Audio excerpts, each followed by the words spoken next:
How can we prove that Islam is the right way of life, is the best way of life? If we analyze, most of the major religions, they speak good things. Most of the major religions, they tell us not to rob, not to cheat, not to molest a woman. But the difference between Islam and the other religions is that Islam shows you a way how to achieve a state of that goodness. For example, all the religions say that you should not rob. Hinduism says that, Christianity says that, Judaism says that, Islam says the same. But Islam shows you a way how to achieve a state in which people will not rob. Islam has a system of zakat, that is every rich person who has a saving of more than the nisab level, more than 85 grams of gold, he or she should give 2.5% of that excess wealth in charity every lunar year. If every rich human being gives zakat, poverty will be eradicated from this world. There will not be a single human being who will die of hunger. And according to statistics, we come to know that the income of the 3 richest people in the world is equal to the GDP of the 47 poorest country in the world. And there's another statistics that if a few hundred richest people in the world, if they give zakat, 2.5% of the wealth in charity, poverty will be eradicated from this world. After this, the glorious Quran says, in Surah Maida, chapter number 5, verse number 38, as to the thief, be it a man or a woman, chop off his or her hand as a punishment from Allah subhanahu wa ta'ala. Non-Muslims will say, chopping off the hands in this age of science and technology, Islam is a barbaric religion. It's a ruthless way of life. And they think that if you go to Saudi Arabia, where this law is practiced, every second person you come across will have his hands chopped off. I have been to Saudi Arabia several times. I have not seen a single human being whose hands have been chopped off. There may be a few people whose hands have been chopped off, but it is not as common as they think it is. Do you know today, people look up to USA, America, as one of the most advanced countries in the world. Do you know it has one of the highest rate of robbery and theft in the world? I'm asking a simple question, that if you implement the Islamic Sharia in USA or in North America, that every rich man who has a saving of more than 85 grams of gold should give 2.5% of that excess wealth in charity, that is zakat. And after that, if any person robs, chop off his or her hand as a punishment. I'm asking a question, will the rate of robbery and theft, will it increase? Will it remain the same or will it decrease?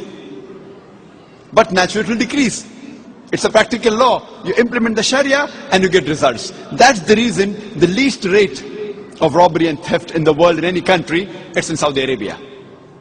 Similarly, most of the major religions say that you should not molest a woman, that you should not rape a woman. Hinduism says that, Christianity says that, Judaism says that, Islam says the same. But Islam shows you a way how to achieve a state in which people, no man will molest or rape any woman. Islam has a system of hijab. Normally people speak about the hijab for the woman, but Allah subhanahu wa ta'ala in the glorious Quran first speaks about the hijab for the man and then for the woman. Allah says in the Quran in Surah Nur, chapter number 24, verse number 30, say to the believing man that he should lower his gaze and guard his modesty. That whenever any brazen thought comes in your mind, whenever anyone looks at a woman, the man, he should lower his gaze. After that, the Quran speaks about the hijab for the woman in Surah Nur, chapter 24, verse number 31, where Allah says, say to the believing woman that she should lower her gaze and guard her modesty, and display not her beauty except what appears ordinary of, and draw her veil, a head covering, over the bosom, and display not her beauty except in front of her husband, her son, her father, and a big list of mahram, the close relatives who she can't marry, is given. There are basically 6 criteria for hijab given in the Quran and the Sahih Hadith. The first is the extent which differs between the man and the woman. For the man, it's from the navel to the knee. For the woman, the complete body should be covered. The only part that can be seen are the face and the hands up to the wrist. The remaining 5 criteria are the same for the man and the woman. The second is the clothes they wear, it should not be tight so that it reveals the figure. Third, it should not be transparent. Fourth, it should not be so glamorous so that it attracts the opposite sex. Fifth, it should not resemble that of the opposite sex. And sixth, it should not be a sign of the unbeliever. And the reason for hijab is given in Surah Ahzab, chapter 33, verse number 59, where Allah says, O Prophet, tell your wives and your daughters and the believing women that when they go abroad, they should put on the cloak, so that they shall be recognized and it will prevent them from being molested.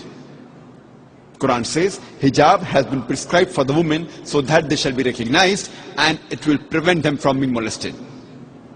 For example, if there are two twin sisters who are very beautiful or equally beautiful, and if they are walking down the streets of Toronto, maybe Yonge Street, and if one twin sister, she is wearing the Islamic hijab, the complete body cover except the face and the hands up to the wrist, and the other twin sister, she is wearing the Western clothes, the mini skirts or short, and if round the corner there is a hooligan, there is a ruffian who's waiting for a catch, who's waiting to tease a girl, which girl will he tease?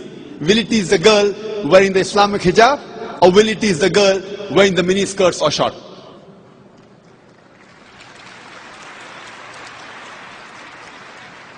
After that, the Islamic Sharia says, if any man rapes any woman, he gets capital punishment, death penalty.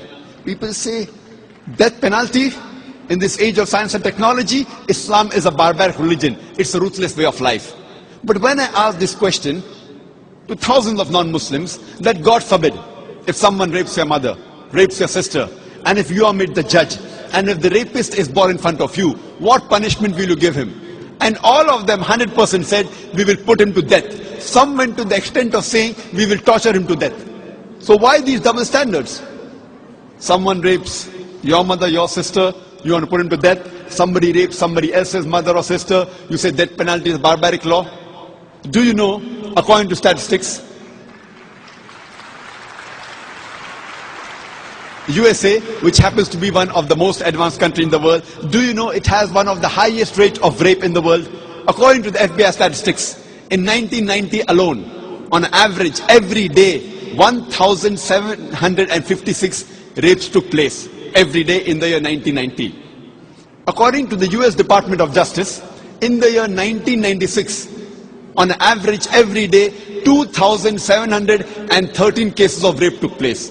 In the year 1990, 1,756. In the year 1996, 2,713. Maybe the Americans got more bold. That means every 32 seconds, one rape is taking place in USA. You know, we are here in this auditorium, maybe for the past 6 hours. Already 600 rapes may have taken place in USA till the time you are here. I am asking the question that if you implement the Islamic Sharia in USA, that if any man looks at a woman, any brazen thought, any unashamed thought comes in his mind, he should lower his gaze. After that, every woman should be properly covered, complete body, except the face and the hands up to the wrist. After that, any man rapes a woman, capital punishment. I am asking the question, will the rate of rape in America, in USA, will it increase? Will it remain the same, or will it decrease? Will it increase? Will it remain the same, or will it decrease? It will decrease. It's a practical law. You implement the Sharia and you get results. That is the reason I say Islam, besides speaking good things, it shows you a way how to achieve the state of goodness. Therefore I say that Islam is the best way of life. And Allah says in the Quran, in Surah Al-Imran, chapter number 3, verse number 19, Inna dina indallahi al-Islam. The only religion acceptable in the sight of Allah is Islam. Takbir.